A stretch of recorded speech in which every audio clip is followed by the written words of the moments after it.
Hello, everyone, and welcome to another edition of the Dentzel Domain on Red State Talk Radio. I am your host, Ed Dentzel. I hope everybody's having a beautiful week. I hope you're having a beautiful evening. I hope you're having a beautiful night. Me and the dog, I've told you I'm staying up here in Largo, Florida, watching my brother's house and his dog, Kobe. The dog and I are getting along just fine, but, you know, the dog sleeps so much. You know, I haven't been around a lot of dogs in the last, let's say, 20 years. The dog that I had growing up, little dachshund, name's Fred, slept, but didn't sleep a lot. He liked to be awake. He liked to be around people. He liked to snuggle. He liked to lay in people's laps and have his belly scratched. Kobe dog, he likes to sleep quite a bit. Maybe because I'm just so boring. That's very possible. And it occurs to me that he sleeps so much that it could be that actual reality is the dream state to him.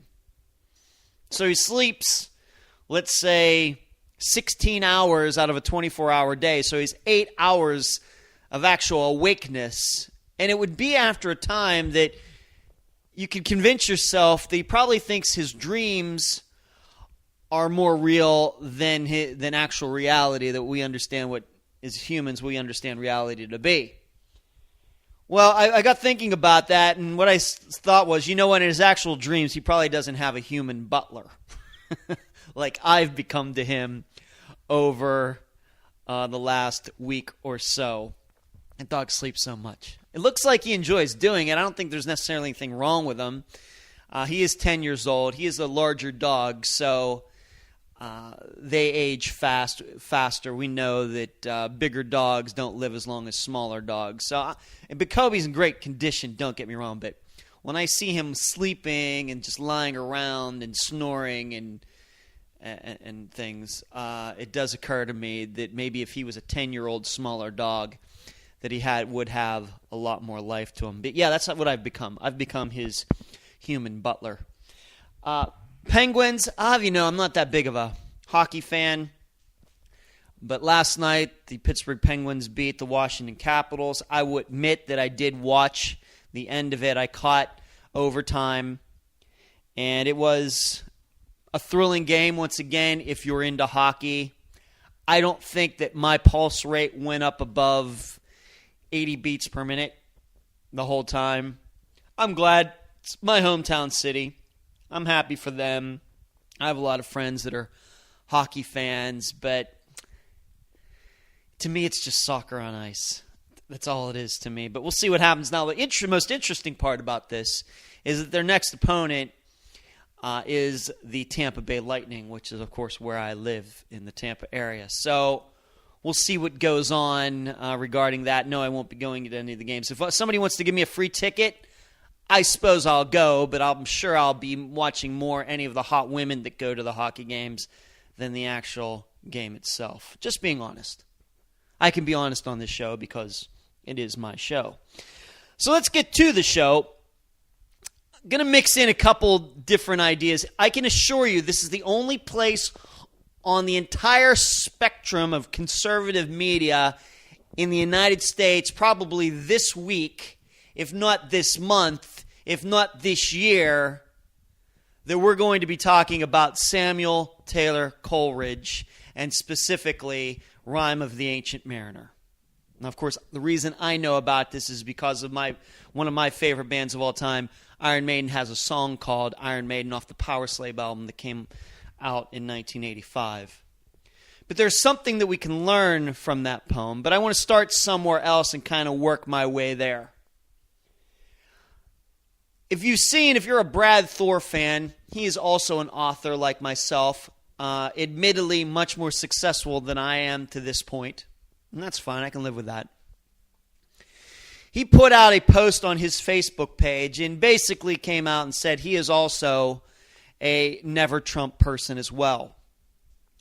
In addition, Andrew Klavan, who is also an author and a screenplay writer, has had some screenplays turned into Hollywood movies, writes, from what I understand, I've never read either of their books, parts of both of their books, but never a book completely just to get a flavor of what their writing is like, being that they are fellow conservatives. But Andrew Klavan, another popular, successful author, conservative author. His books don't necessarily contain a lot of conservatism in. They're just stories. But conservative, he has his own show out there, podcast, the Andrew Klavan Show. And just coincidentally, he is also a never Trump person. So two other authors that I know who are conservative, that write fiction, are never Trump people just like I am. And I was thinking about that. And I'm wondering if that is a coincidence or is that there a reason for that? Because we know that most conservatives are not never Trump people. First of all, there aren't that many conservative fiction authors anyway. Probably name a few others besides those two guys. Tom Wolfe, maybe. Bonfire of the Vanities, The Right Stuff. He's a well-known, somewhat conservative.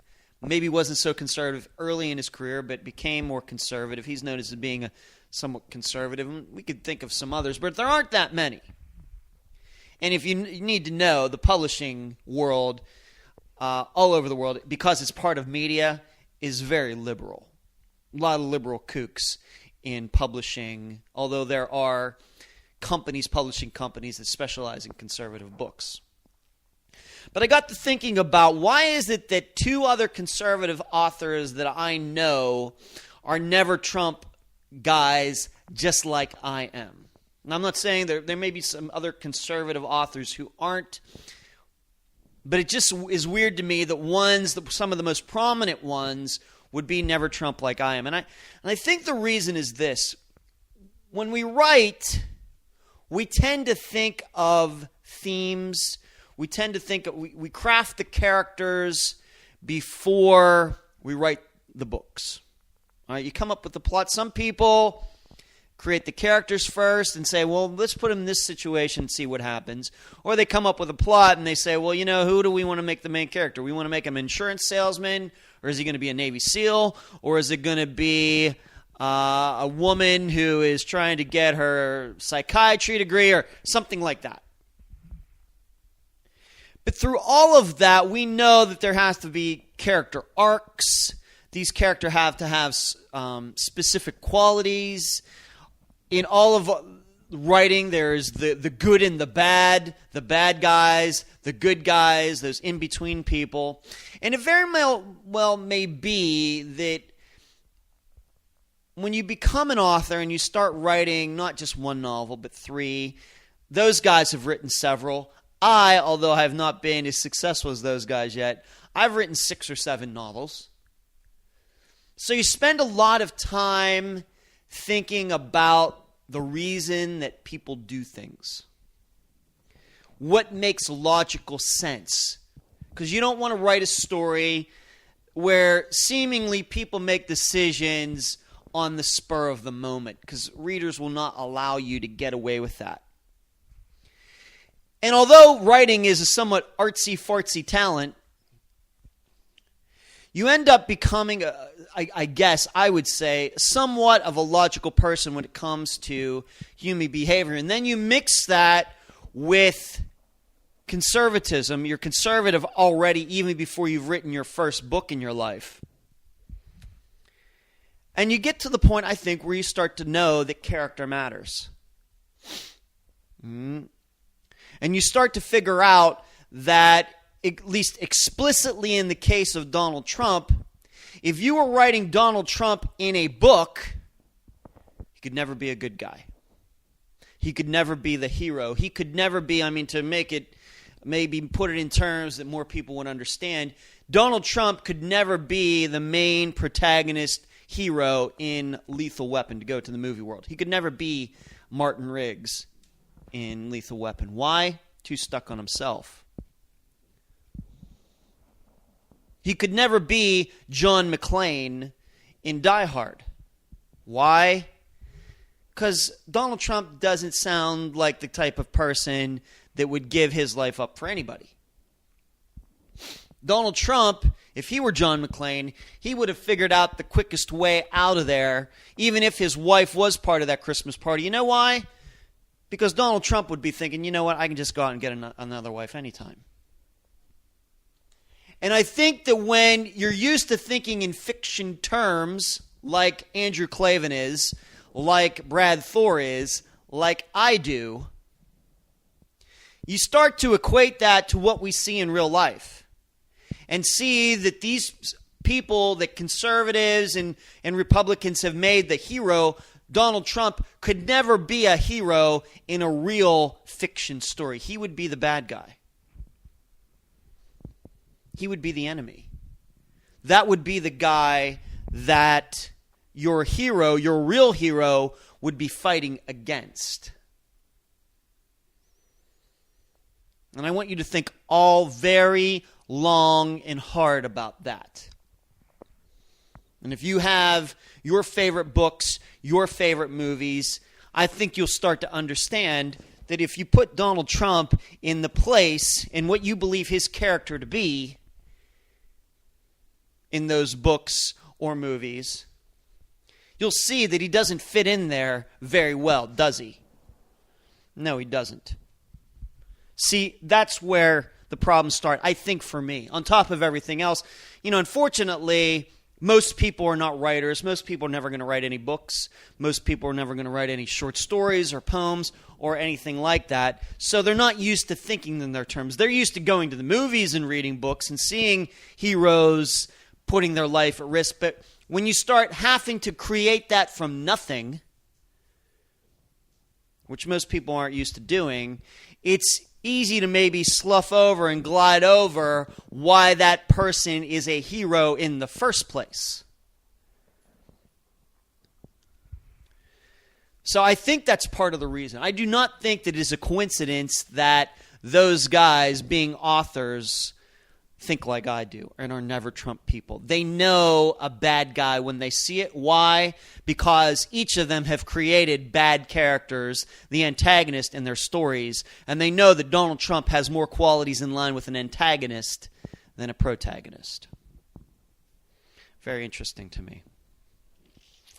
Continuing on into the literary world and having mentioned Rime of the Ancient Mariner before, and I don't know if I've ever mentioned the Rime of the Ancient Mariner on here, because about a month ago, something like that, I had sent an email to a friend of mine about this. And I don't know if I planned to talk. I went back through my notes to around the time I was thinking about that, and I don't think that I passed this along to you. But now that we're further into the primary process, I think I can expound on it.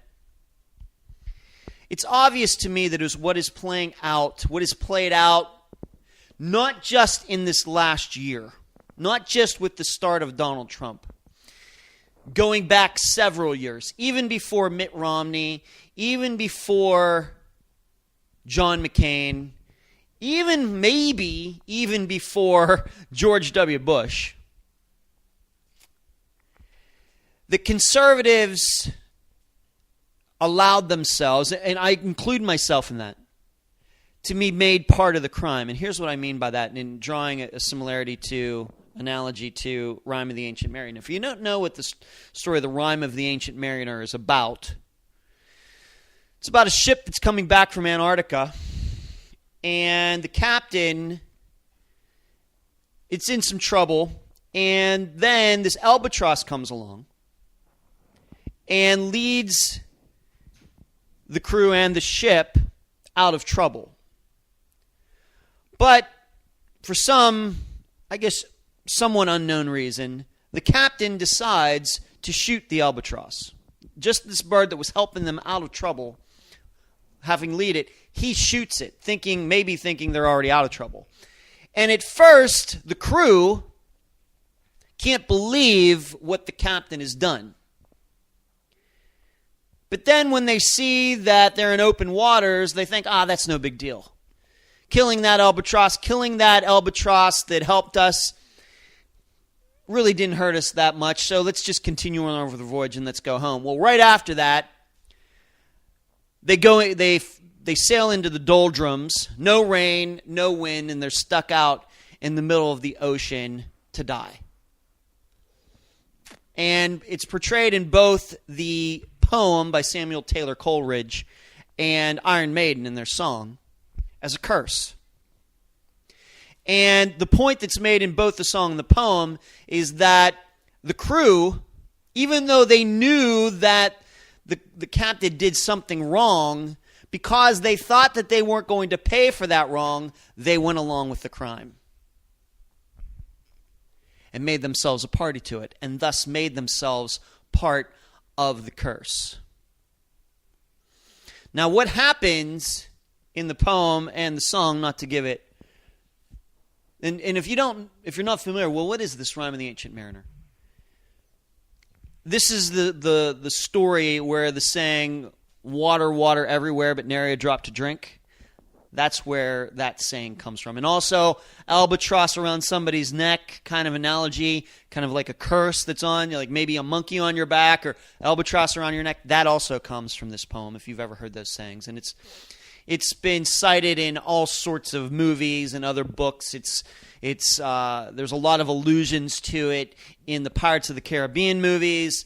There's allusions to Rime of the Ancient Mariner in Master and Commander, even though technically Master and Commander happens historically before that poem is ever written. But that's kind of funny because there's a shooting of an albatross in Master and Commander. And that's where the doctor gets shot, if you'll remember, if you've seen that movie. But see, we as conservatives, and what has happened in the story and the song is that because the crew compromised their values and went along with the captain, they had to pay for what he did as well. Now, in the book and the movie, or the song, the crew dies. And the only reason we even know about this story is because eventually the curse is lifted and the captain alone is allowed to return home. However, his penance is that he has to tell this story to anybody he runs into. And actually, that's how the song and the poem start, with him stopping somebody on the street to tell them this story. We as conservatives, by betraying our conservative values, are no different than the crew. We have made ourselves part of a GOP crime against conservatism. But the reason that we've gone along with it is because for all these years, we've convinced ourselves that the alternative is worse.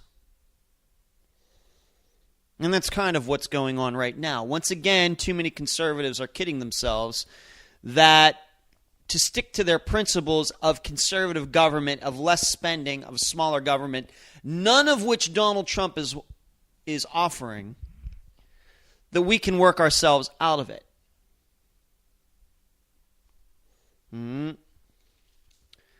But we thought we could get away with it. We thought, well, we could just keep the Democrats at bay. And sometimes it's more important to stick to your values than making the easy choice.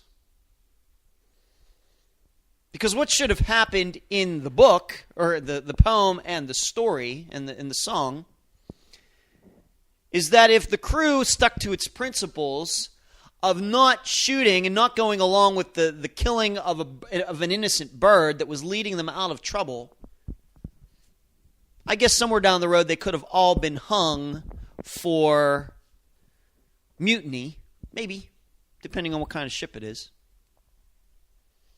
Maybe they could have killed the captain, and maybe none of them knowing how to lead. Maybe they could have devolved into factions on who was going to take over the ship. Hey, there's a lot of bad things that can happen from following your principles as well. But at least they are self-inflicted. Who knows how something could could play out in an 18th, 19th century ship. Who knows? We know that the conditions were brutal by any measure. But in the end, the crew ended up suffering for the captain's crime, because they are the ones in the end who don't make it home. The captain does. Because the crew, whereas in the opposite case, maybe it's the crew that gets home and the captain doesn't. But we keep kidding ourselves that things are going to go our way. And once again, now here in 2016, too many people are going to play the crew. They're going to think, well, you know what?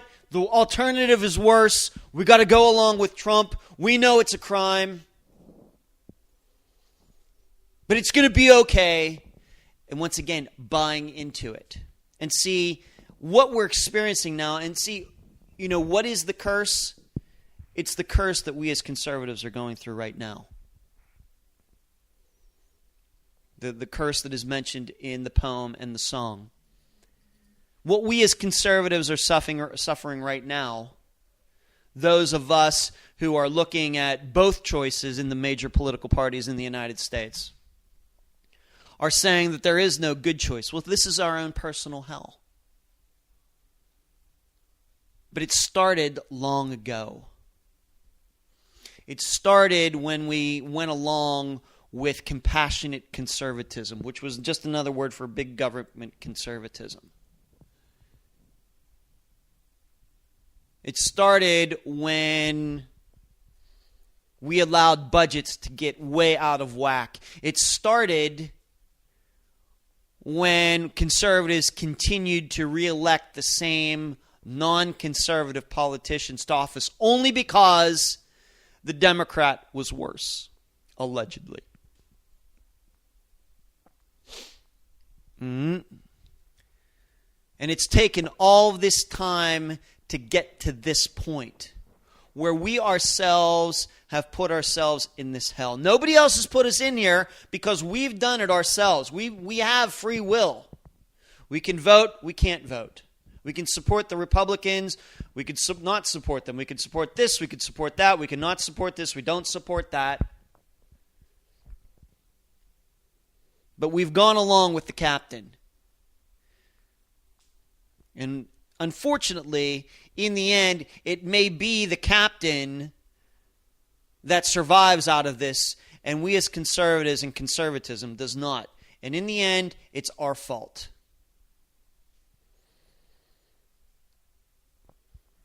And so when I think about never Trump and not voting for either Hillary or Donald Trump, maybe not voting at all, that is my way of saying it's time to end the curse. It is time to break ourselves out of this. The cycle has to stop. We have to show the leadership, I don't want to call them the establishment, but these people who just want us to vote for the Republicans over and over and over, that we may be part of the crew. We're just average people out here, like those guys on that ship in Rime and the Ancient Mariner were. But you know what? We have minds too.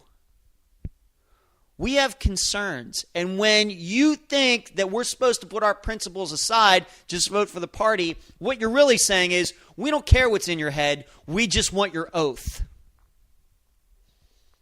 That's all we want. We don't care what you think. That's all this is. It's time to break the cycle. It's time to say, you know what? Well, Captain, you shot that albatross. You shot conservatism. You don't like it. Well, now, guess what we're going to do? We're not going to go along with it, and we're going to hang that conservatism around your neck, and you're the one that's going to suffer. By ignoring us, by doing things against what we think, we've gone along with you. You never want to go along with us. It's time you pay for that. Not in a revengeful way. Not a revenge. You've gotten what you've wanted. Now we're going to get what we wanted. You've had it your way. Now we're going to have it our way. And this isn't, once again, something like a brat. These are just choices. Choices based on principles. Their principles are getting Republicans elected, obviously, no matter what the Republican says or does. And we as conservatives have gone along with for a while, being told that, you know what, you're eventually going to benefit from this. Somewhere down the road, you're going to see what we can do.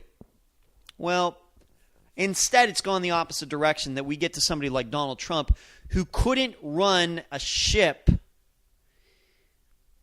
if it was a bass boat.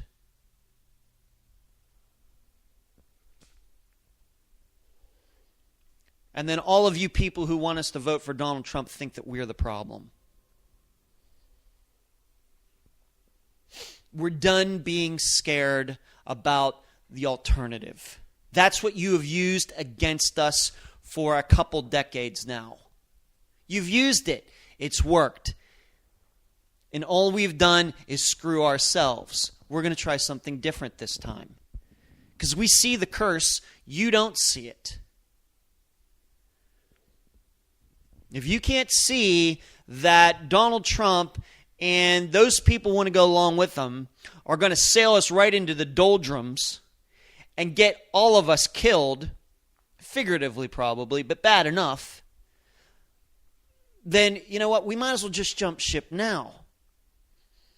Better to jump ship while we're closer to land than jump ship out in the doldrums in the middle of a Trump presidency when things are going so haywire. And then, you know what you'll try to say to us? Well, you voted for him. You're never going to take ownership for it. When we start to complain, we know what you're going to say. You're going to say, well, you voted for him. Don't complain now. That's what we'll get in return. And I just want all you conservatives who are thinking about voting for Donald Trump, when he starts doing things you don't like, just remember, you're going to get blamed. You're going to get blamed. And not by the media. You're going to get blamed by people who voted for Trump and like it. And still like it. Like the big government stuff. Love it all. You're going to get blamed. I think this is the exact reason that Alexander Hamilton talked about, if there's going to be an enemy at the head of the government, then you can't be anything part of it. I don't have the exact quote printed out, but he did say something to the effect, if you can't do anything about it, you have to make sure that you have nothing to do with it. But in the Rime of the Ancient Mariner, the crew had an opportunity to penalize the captain for what he did. They chose not to. Why? Because they thought they were going to benefit from it. And so they pulled themselves. They knew he did something wrong, and they went along with it. And there was nothing after that point that could save them. Most people, I don't know if when people have run into that poem, or they even run into the song, or even your most ardent Iron Maiden fans, when they listen to that song, I wonder if they really put it all together about what that song. It's just not this story about a captain on the ocean. There is a moral to the story. There is a theme to it. And in fact, there's many themes in that story, but that is one of them.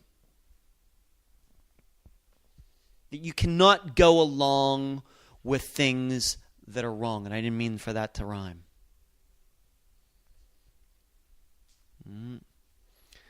But it's time for conservatives, true conservatives, to break the curse, to break this control that the GOP has on us, because we have been cursed because of it.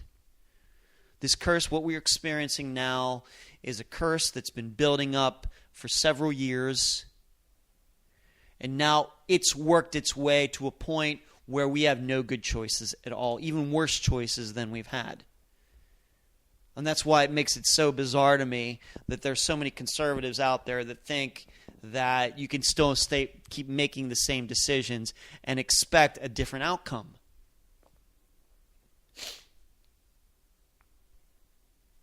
As I was telling a friend of mine yesterday, that you've convinced yourself that Trump is less worse. See, I disagree.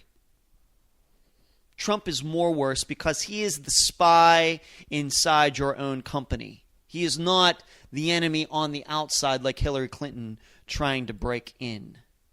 I'm going to start there after the break. You've been listening to the Dentzel Domain on Red State Talk Radio. The voice of American conservatism. WRS Digital, Red State Talk Radio. And we are back at the Dentzel Domain on Red State Talk Radio. I want to continue to talk about this choice that we as conservatives have this year, a choice that is, what's it called, a Hobson's choice? And comparing it to what happened in the poem Rime of the Ancient Mariner, and when we make ourselves part of the crime by acting against our principles and acting against morality. Was telling a friend of mine that Hillary, see, the reason I think that I have a different view of this is what I see Hillary as is she's just more of the same. I know that enemy. I know the way she thinks, what she wants. She is, as I explained to the friend of mine, she is the enemy. Her thinking has been the enemy of humanity since Adam and Eve, if you believe in that type of thing.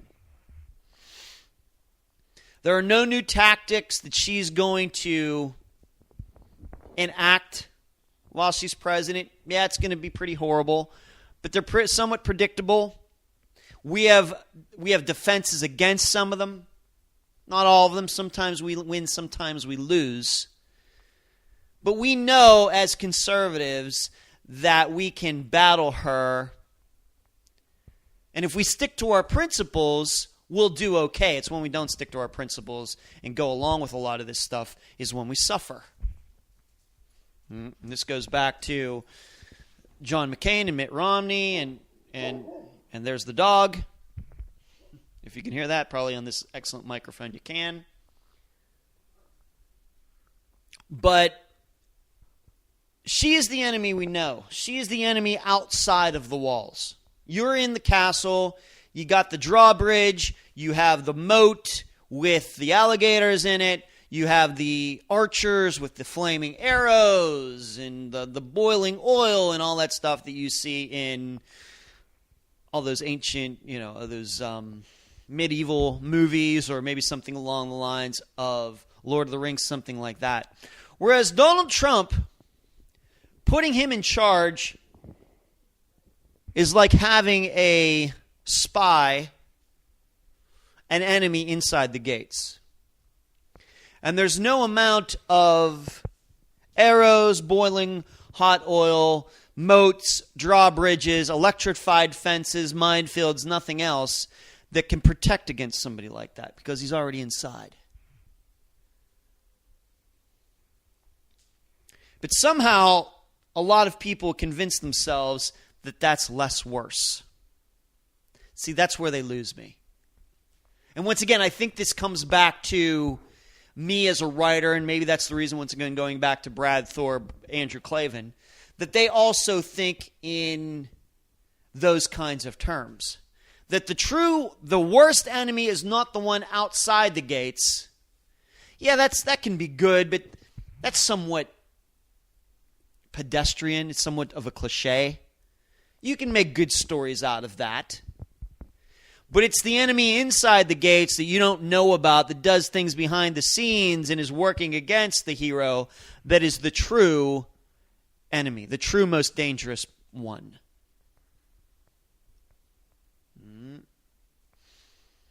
This is the exact reason, for example, in the most recent Avenger movies, that the enemy, yeah, you had an outside enemy, kinda. But really, in the case of Winter Soldier, what's the enemy? The enemy is inside. He's stealthy. He's behind the scenes working against S.H.I.E.L.D., Hydra. In Age of Ultron, Ultron is a creation of Tony Stark, who is a good guy. Ultron did not come from outer space. He was cooked up in Tony Stark's mind. Even Loki in the first Avengers movie and in the Thor films, he's not from outside. He's Thor's brother. Inside the walls. And most recently in, not to give too much away, but Captain America Civil War, once again, the enemy is inside. It's people against other people who are supposed to be good guys. Good guys against good guys. Different points of view on something. And yeah, there is an outside villain. But what that villain does is he exploits those weaknesses that the good guys have. So once again, the weakness is inside. It's not outside. It's just somebody from the outside exploits it. It's exactly what's going to happen if Donald Trump is going to continue to run a prominent political party in the United States. Back in the olden days, going back to the 1100s, 1200s, 1300s, those castles, the way they were fortified, they could hold out for days and weeks and wait for reinforcements to come. That's why those castles were all built like that, by the way. They were towns in and of themselves, with their own independent water supplies and food and defenses and everything. They could hold out for weeks against the siege. How long do you think a castle would hold up if there was somebody inside who was just going to, in the middle of the night, was just going to put down the drawbridge? Huh? While everybody else is sleeping, just go out there and let the enemy come in. That's what Donald Trump's going to do. How do I know? Because he's not a conservative. He's a big government guy. Through and through. But because he's running as a Republican, we think that because he's inside the walls, that it's okay. The funny part about all this, had Donald Trump chosen to run as a Democrat this year, which would have been more logical, those same people who are now thinking about voting for him would have opposed them to their very last breath. Why? Just because he's a Democrat. But because he ran as a Republican, somehow that's different.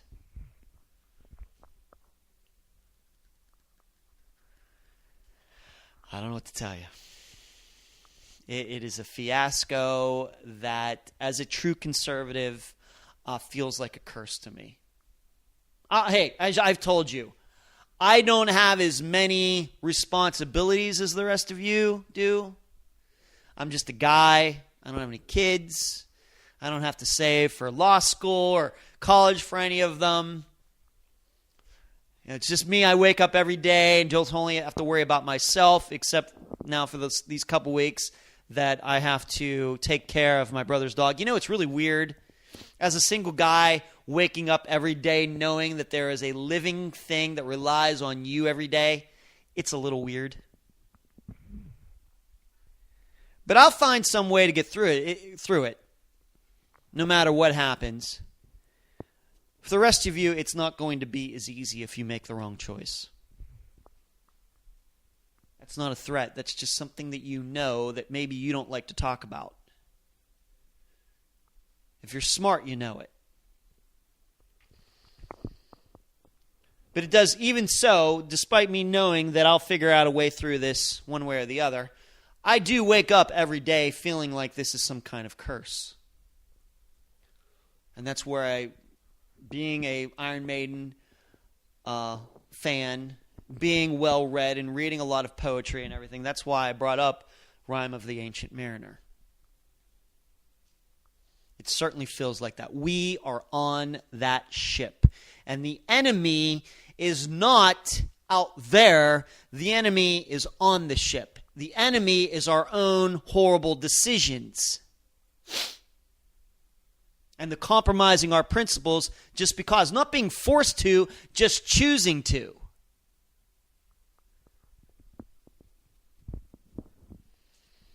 We all know that there are situations we get into our lives where there are just no good decisions. Maybe if you have a parent who's on their deathbed, and it's like, well, we could try this surgery and she might live, your mother might live, but if we don't, she could die during the surgery, or if we just let her go, she's going to die in a couple days. There's no good decision there. It's like either or. This is not either or. And really, in the case of deciding something, you as a child being responsible for a parent who can't make his or her own decisions anymore, there is no immoral or moral decisions. There's only what you'd think your parent would want if the parent could make decisions on his or her own. With this, we're on our own. With this, we have several choices, and that's why it seems so strange to me that people narrow themselves down to one, and that is just opposing something else when we know that hasn't worked. Ever.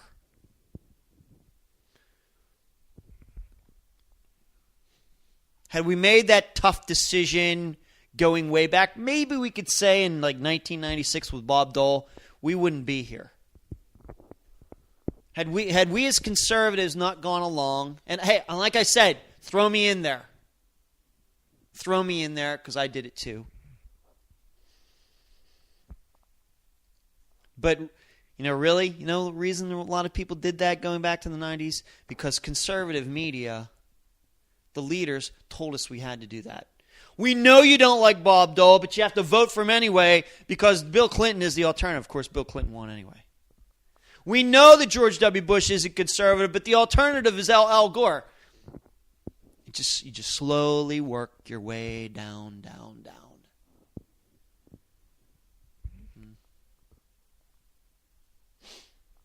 At some point, somebody has to pay for bad decisions. And 2016, I think, is the year of reckoning for that. I think so.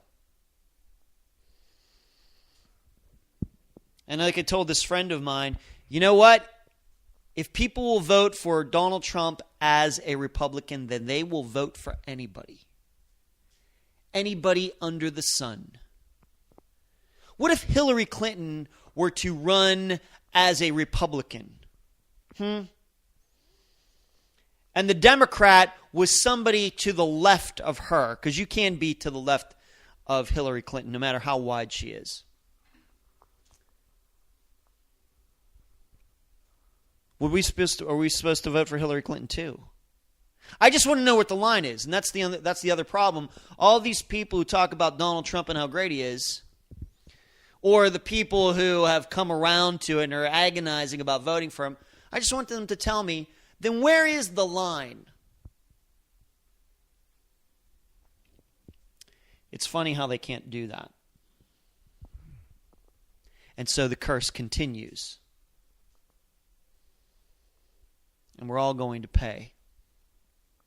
Not in some cosmic terms. I'm not saying we're going to go to hell for it or anything like that.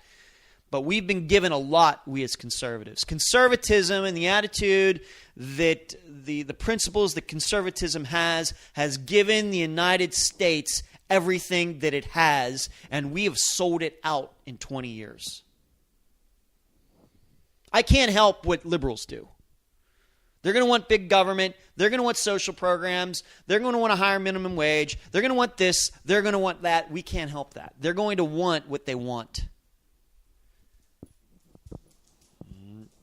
Just the way it goes. But we can control what we want. And with every election for a long time, we've sold it out because we've been convinced that the alternative is worse. What we didn't realize is that as soon as you get through that alternative and you make things as bad as possible, the quicker you can start healing. The quicker that you go to Alcoholics Anonymous, the sooner you are going to be sober again. The sooner a heroin junkie confronts his withdrawal symptoms and gets help and goes through all that pain, the sooner he's going to get sober again.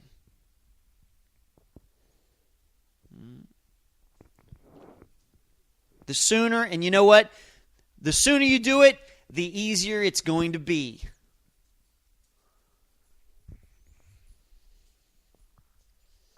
This morning, I saw a neighbor of my brother's, a guy's name's John. He's a good guy. He's originally from Pittsburgh, too, bizarrely enough. He went to the dentist this morning, and he was talking about how he doesn't like going to the dentist, and neither do I. But I think a dentist is a very good example of that. If you go right when the pain starts, or even if you go for checkups every 6 months, every year, you can avoid the pain and the more costly procedure. But the more you ignore it, the worse it's going to be. But somehow we as conservatives, by going along for so long, we convinced ourselves, and like I said, I was part of it too, we convinced ourselves that toothache was going to heal itself.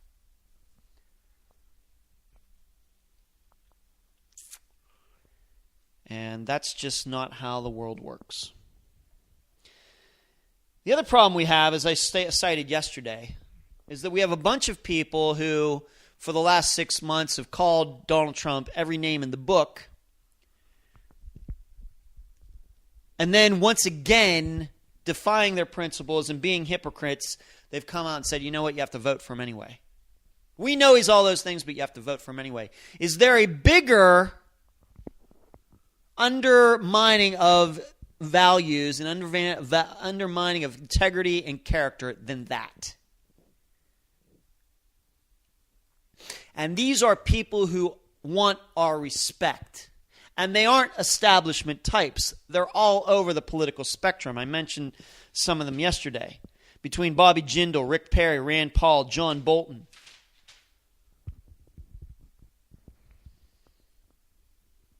They don't understand is that when you give in to your principles, you know you're voting for somebody that doesn't go along with it. You are okaying that. Every parent knows that. Every parent knows that when a child misbehaves, there must be a punishment based upon what is done. When you allow your children to get away with something that is wrong, you send them a message that it's okay. No matter what else you may say, if there is no punishment, they will get the message that they can do it again. All these people are doing by going up and down and all around about how bad Donald Trump is, but then saying that we need to vote for him, that's all that is. Because in the end, all Donald Trump wants, and the way it is with most politicians, all he wants is your vote. That's what he wants most of, and you're going to give it to him. He doesn't care. Yeah, he's insecure and he has an inferiority complex and everything else. He doesn't like being called names, but who does? But in the end, he doesn't give a dang about all that as long as you show up to vote for him. And what are these guys going to do? They're going to be the opposite. They're going to call him names, and then by thinking that they're belittling Donald Trump, but in the end, they're going to give him what Donald Trump wants anyway. Well, then all those words really don't mean anything. If you're going to hem and haw and everything, but give your enemy what he wants in the end, it doesn't matter.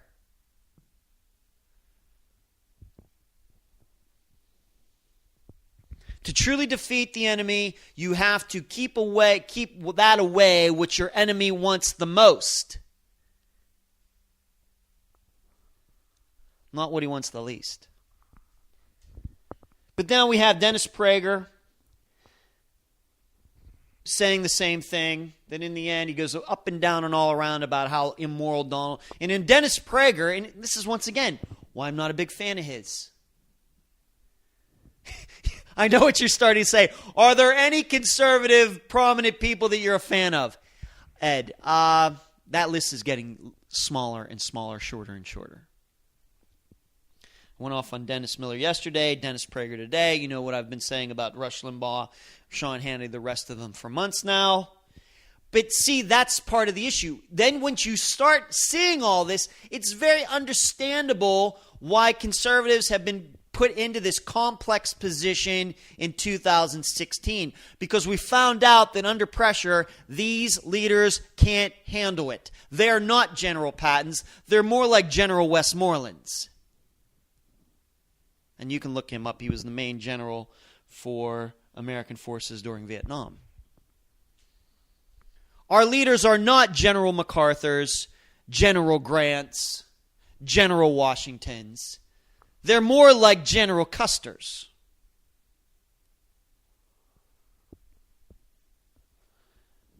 But Dennis Prager, he's portrayed himself, and a lot of other people portray himself as like the conscience. He's kind of a different conservative radio guy, talking about morals and religion and everything else. He's put himself in the category, and then he says, yeah, well, I know Donald Trump's immoral and everything, but you have to vote for him anyway. Words don't mean anything if you're going to give your enemy what he wants anyway.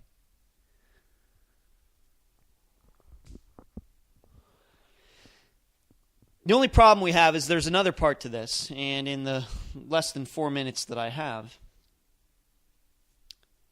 you have Eric Erickson saying, well, maybe the delegates can still save us. See, once you, this is how these people, like, they happen upon the truth sometimes, and then they go off in the wrong direction other times. It's like they're broken clocks. Well, maybe delegates can save the party, meaning these delegates who are beholden to Donald Trump, if they really think it's that bad, then they shouldn't vote for him. Here's what I'm for. I'm for whatever the rules say. If that means that the rules say that the delegates have to vote for Donald Trump the first time around, way it goes. I don't think we as conservatives can be part of a system, no matter how much we don't want Donald Trump. You see, that's the other part of it. That if you want to stay true to yourselves, if you want to be respected as a winner if you win, then you have to follow the rules no matter what those rules are, even if they go against what you want. I know it sucks.